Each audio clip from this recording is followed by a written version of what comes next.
With the prevalence of sports betting in more and more states, as well as NFL owners voting to allow sports books at many stadiums this season, are the rules too harsh and should they change? Howard, you are up first. I don't think the rules are too harsh. I think they need to be over the top because you don't want athletes gambling. Whether it was on their own sport, not on their own sport, whether you're talking about, what I mean, what logging in and gambling from your own facility, you can't do. Whatever the case may be, you need to make sure that there is not even the appearance of impropriety. So if you're a professional athlete, you sign a contract to join a professional team, don't gamble. Don't let them gamble. They got tons of friends. They can have burner accounts, whatever the case may be.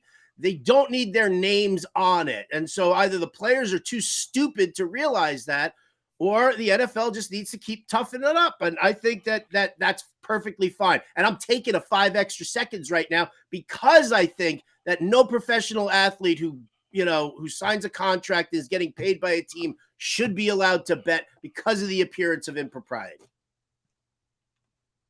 That was some 5 seconds, Howard. Anyway, Michael Thomas's toe says up yours. You're taking my seconds here. Yes, I am. So I actually agree with Howard in one sense that they need to clarify the rules. Like the fact that Jameson Williams, when he's eating breakfast at home on his couch, can bet on the Cubs, but the moment he's at the facility eating lunch, he can't. Like, it's confusing enough, right? Can you drink beers? Can you smoke weed?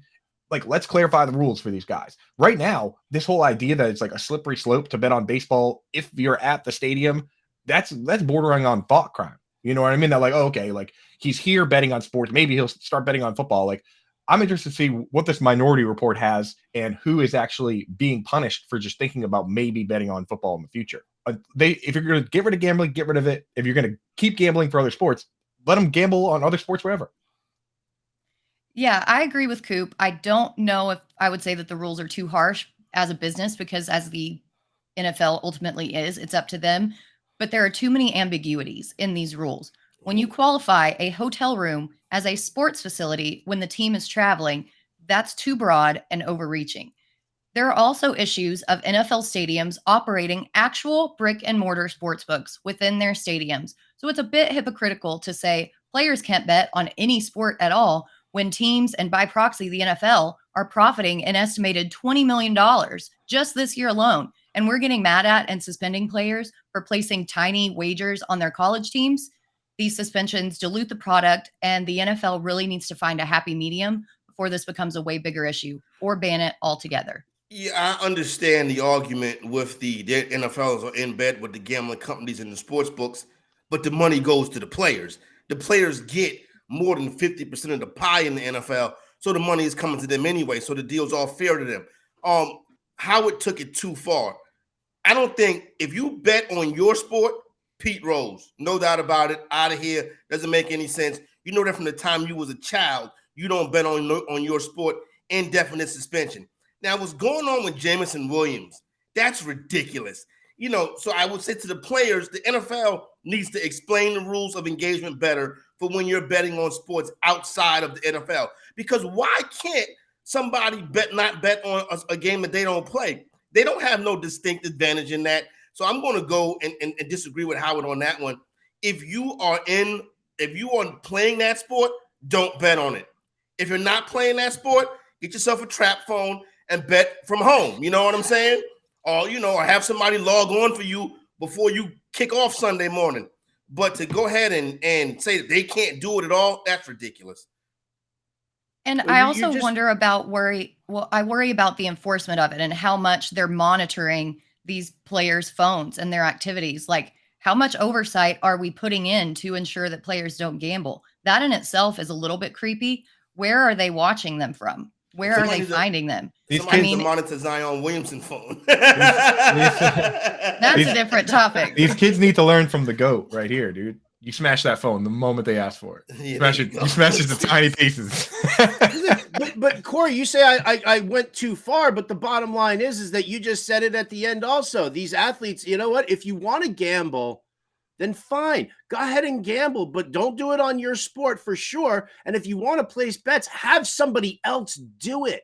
Like, that's the last thing. If we want to integrate gambling a lot more into sports and in our industry and everything like that, then you need to immediately shut down all the anti-gamblers out there who say that it's going to ruin the sport and there's going to be point shaving and everything like that. You need to eliminate that aspect completely. And the best way to do it is to blanket statement and say, no, you're not allowed to gamble. Or if you're going to do it on a different sport, you do it through somebody else. So listen, I live in a state where gambling is not legal. All right. But I bet every single play that I put out there into the universe. How do I do it? Well, I got a guy, and a Joe Schmo like me, award-winning Joe Schmo at that. If I've got a guy, then why the hell can't an NFL player have a guy? They got all sorts of entourages and hangers on and everything like that. Let that idiot place the bet for you. Don't do it yourself. Well, I tell you why they can't. It's because the way that all these apps and this generation works, everything is based off your phone, and they want that quick access. And that's not how this generation operates by having another guy. They want to be able to do it themselves. And it's just a shift in generations. Yeah, I want a $1 million contract for doing what I do, getting my ass up in the morning. But I don't get that. I'm sorry. You know what? NFL players or professional athletes, for that matter, have been exalted for years and years and years. And they've been put on a pedestal since they were a little child. Why? Because they can play a game really, really well. Now we're going to say, well, it's okay. No, tell them no. You can be firm about it. I just don't see why. Because they wanted quick access on their phone. Hey, do you have a phone, Corey? You got a cell phone? Right here. Oh, thanks. Can you place a bet like for me? Zion. How hard is that? How hard is that? You guys aren't getting the mill to do this show? Oh. Come on, man. Don't screw with me, Coop. Don't you mess Got the blades, right? Another thing we have to do with this right here is you got to don't even wait till they get to the pros. When they get into your program in college, start teaching them then about the dangers of betting. When they get in college, start teaching them. So when they get to the NFL or Major League Baseball or whatever, the rules are already in place. You got to raise up a child early. You know what I'm saying? Where are you going to teach them? In a classroom? Because they ain't going. No, you teach them in the team facility. You had the guy that player development do that. And I think with all the NIL deals too, they got plenty. When money. that gets when that gets broken down, include a clause in the NIL deal that they sign about gambling and betting. So if they bet in college, they lose their deal. That'll teach them real quick and fast to not mess around and break the rules. I think Britt just solved it. I think Britt just solved it. Thank you. Yeah, But that's none pretty of this impressive. like, you get, bet on somebody else's sport, but don't bet on your. No, a football player wants to bet on college football. Fine. A baseball player wants to bet on baseball. Okay. Do it through somebody else. Don't let everybody know. It boggles my mind. It really does. Until they find Pete Rose's notebook, though. You got to be careful. Dude, can we shout it out to Pete Rose, by the way? When Ohio made gambling legal, a local casino in Cincinnati actually had Pete Rose come in and place the very first bet when it was legalized. And what did he do this year? He put money on the Reds to win the World Series, could win up to $3 million if that actually happens. So shout that one out to Pete Rose, Charlie Hustle. He's the master troll. I hope that does happen. Yeah, I hope that does happen. He is such a master troll. Yeah, I kind of do too. That would be awesome. Dude, and then he can buy the Hall of Fame. To baseball, right? Yeah, that would be amazing if the Reds won the World Series. And then do we talk about insider trading again? Speaking of an FU to baseball, we just took the football topic and just used it for the rest of the show and canceled the last baseball topic. So sorry, Heather. Sometimes the talent has the lead. You know what I'm saying? The inmates are running the asylum now. This baby. is a very important topic, though. I mean, I right, think that Rick. there's a lot of things that we're learning and that we haven't discussed about it. And it seems that it's very interesting that it's relegated only to NFL right now, that the only problems that we're seeing are in the NFL, and it's not branching out to other sports. Well, yeah, and that's why there's so much to talk about it. Even the last guy on the bench in basketball is making so much money that he doesn't need to bet on a thing, right?